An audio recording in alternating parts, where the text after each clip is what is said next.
policy, more and more focus will be on fundamental literacy and numeracy throughout primary and middle school.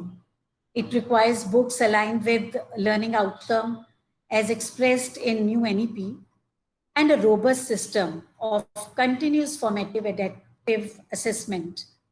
Here the question is whether we are going to create a single assessment criteria pan India, or it will be left for the states to decide. I think in this, Parak can set the guidelines for the states to follow in this regard. And teacher education and redesigning of early grade in curriculum is another challenge which needs an immediate attention. But at the same time, we must not forget that as long as you have any floor or any space, you have room for imparting education.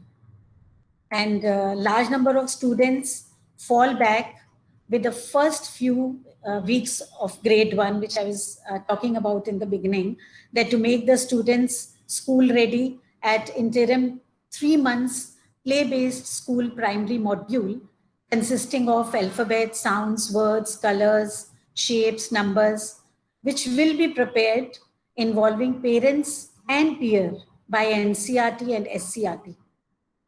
Students coming in grade 1 are actually not prepared because no proper education is there before this in remote areas.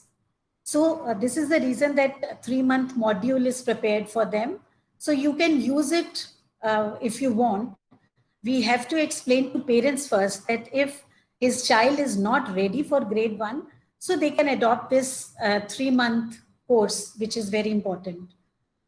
And in my opinion, a few teaching methods that we can adopt to achieve our set goals for attaining fundamental numeracy, including counting and basic mathematical functions, are by using numbers in context with relating them with real life situations. Like counting numbers, we can say that reading clock, calculator, price list, keyboard, distance covered between if a child is playing and throwing a paper plane, and what is the distance covered between these two, measurement of that, switches on the switchboards. So we can start with these small things.